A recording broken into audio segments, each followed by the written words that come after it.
ఆదివాసులపై forest వాళ్ళు దాడులు చేయడం, సిగ్గు ఆదివాసులపై ఫారెస్ట్ వాళ్ళు దాడులు చేయడం, సిగ్గు పంట చేలను మొత్తం పీకేయడం. ఖండించండి ఫారెస్ట్ అధికారుల దాడులను, ఆదివాసులపై ఫారెస్ట్ అధికారుల దాడులను, కేసులు నమోదు చేయాలి. ఆదివాసులకు వచ్చిన ఫారెస్ట్ అధికారులను కేసులు పెట్టాలి. ఫారెస్ట్ అధికారులపై కేసులు పెట్టాలి. ఫారెస్ట్ అధికారులపై మహిళా ఆదివాసులను విపక్షించిన ఫారెస్ట్ అధికారులపై సస్పెండ్ చేయాలి. ఫారెస్ట్ అధికారులను సస్పెండ్ చేయాలి. ఫారెస్ట్ అధికారులను సిగ్గు చేతికి వచ్చిన పంటను ఫారెస్ట్ అధికారులు నష్టం చేయడం, సస్పెండ్ చేయాలి. మహిళా రైతులను కొట్టిన ఫారెస్ట్ అధికారులను సస్పెండ్ చేయాలి. మహిళా రైతులను కొట్టిన ఫారెస్ట్ అధికారులను ఆదివాసీ మహిళలను కొట్టిన ఫారెస్ట్ అధికారులను తుమ్మగూడ ఎంపీఓ ఎంఆర్ఓ సుజాత కమలాలను వెంటనే సుజాతలను వెంటనే తుమ్మగూడెం కమల సుజాత ఫారెస్ట్ బీట్ ఆఫీసర్లను వెంటనే ఫారెస్ట్ అధికారులను వెంటనే ఫారెస్ట్ అధికారులను వెంటనే ఫారెస్ట్ అధికారులను వెంటనే చేతికొచ్చిన పంటను నాశనం చేసిన ఫారెస్ట్ అధికారులను వెంటనే CPIML democracy, CPIML democracy, CPIML democracy. ఆదివాసీ మహిళలను కొట్టిన ఫారెస్ట్ అధికారులను ఫారెస్ట్ అధికారులను ఫారెస్ట్ అధికారులను పిఓ గారు పిఓ గారు పిఓ గారు పిఓ గారు పిఓ గారు పిఓ గారు పిఓ గారు పిఓ గారు. నా పేరు ముస్తఫా సిపిఐఎంఎల్ కూటమి పార్టీ భద్రాచలం డివిజన్ కార్యదర్శిని. చర్ల మండలం, దుమ్మగూడెం మండలం ఆదివాసీలు 1995 నుంచి బోర్డు భూములు కొట్టుకొని సాగులో ఉన్నారు. ఈ భూములకి పట్టాలిత్తనని చెప్పి కేసీఆర్ మోసపూర్వక మాటలు చెప్పి ఇవాళ కేవలం 4 లక్షల ఎకరాలకి బోర్డు భూములకు పట్టాలు ఇచ్చారు.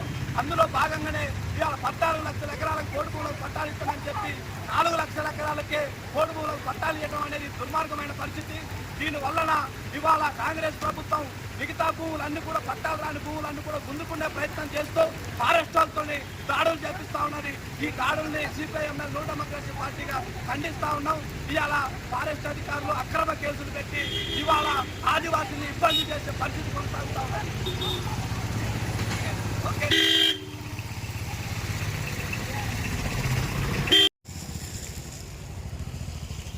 ఈరోజు భద్రాచలం ఐటీడీఏ ముట్టడి కార్యక్రమాన్ని సిపిఐఎంఎల్ న్యూ డెమోక్రసీ ఆధ్వర్యంలో తీసుకోవడం అనేది జరిగింది.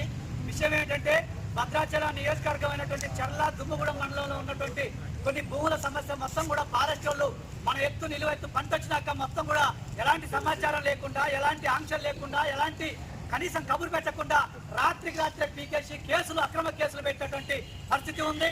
కాబట్టి మహిళలను చూడకుండా మహిళల్ని కూడా కించపరుస్తూ మొత్తం కూడా అక్రమ కేసులు పెట్టారు. కాబట్టి మా భూములు పోతా ఉంటే ఆదివాసీ ఏజెన్సీలో 1/70 యాక్ట్, అటవీ యాక్టులో, వీసా యాక్టులో ఉన్న కాడ మా భూములే ఆదివాసుల భూములే పోతా ఉంటే ఇక మా భూమి లేనప్పుడు బతికెందుకని చెప్పి ప్రజలందరూ కూడా ఈ రోజు ఐటీడీఏ పిఓ ఆఫీస్కి రావడం అనేది జరిగింది. ఎన్నో ఏళ్లుగా, గత 15 ఏళ్లుగా భూముల మీద సాగులో ఉన్నాం, సాగు చేసుకుంటా ఉన్నాం, సర్వే చేస్తా ఉన్నాం. అధికారులందరూ వచ్చారు, భూములు పంచారు, మేము సాగులో ఉన్నాం, పంటలు పండించుకున్న మాట వాస్తవం, 3 పూట్ల తిండి తిన్న మాట వాస్తవం. కానీ ఈ రోజు ఫారెస్ట్ అధికారులు కొంతమంది జాతి వివక్షతోటి మీరు ఆదివాసీలు తాగుబోతులు అని చెప్పి కించపరుస్తూ ఫారెస్ట్ అధికారులైనటువంటి సుజాత కమలా గారు మొత్తం కూడా దాడులు చేస్తూ ఇళ్ళకి వచ్చి బెదిరిస్తూ మొత్తం కూడా రాత్రికి రాత్రే నిలువెత్తు పంటను అప్పులు చేసి తాలి పుత్తలు అమ్మి తాకట్టు పెట్టుకొని మొత్తం విత్తనాలు చేసుకొచ్చి వేస్తే చూసుకుంటూ ఉన్నటువంటి ఫారెస్ట్ అధికారులు రాత్రికి రాత్రే చేతికొచ్చిన పంటను నాశనం చేయడం వల్ల సాగులు తప్పితే రైతులకి ఏమీ ఆధారం లేని పరిస్థితి ఉంది. కాబట్టి ఆ తరుణంలోనే ఐటీడీఏకి దేవుడిగా చెప్పుకుంటున్నాం, పిఓ గారిని కలుద్దామని వచ్చాం, కలుసుకున్నాం, చేశాం, చెప్పాం. గతంలో కూడా 3-4 సార్లు పిఓ గారికి వివరించాం. ఈ సమస్య పరిష్కారం కాకపోతే మహిళలకి, రైతులకి, ఆదివాసులకి సావే శరణ్యం అని చెప్పి తెలియజేస్తా ఉన్నాం. కాబట్టి ఈ గురువారం పిఓ గారు వస్తామని చెప్పారు. ఆ క్రమంలో రావాలి, సర్వే చేయాలి, భూమి ఏదైతే ఉందో అది ఆదివాసులు చేయాలి. మేము 10 ఎకరాలు 20 ఎకరాలు పెట్టుబడిదారు లెక్క ఆక్రమించుకోవట్లే. మాకు ఉన్న ఎకరమో 2 ఎకరాలు మొత్తం కూడా పంటేసుకొని సాగు చేసుకుంటా ఉన్నాం. ఆ పంటల్ని ఆ భూముల్ని మాకు ఇవ్వమని చెప్తా ఉన్నాం.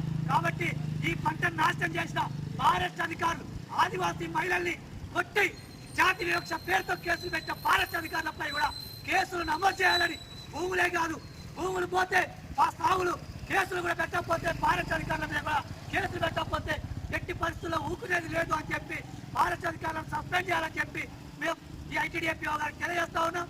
ఆ క్రమంలో నష్టపరిహారం చెల్లించాలి, ఆ క్రమంలోనే ఫారెస్ట్ అధికారులను సస్పెండ్ చేయాలి, మహిళల్ని విడిచిపెట్టాలి అని చెప్పి CPIML new democracy Bhadradri Kothagudem జిల్లా కమిటీ తరఫున కోరుతా ఉన్నాం.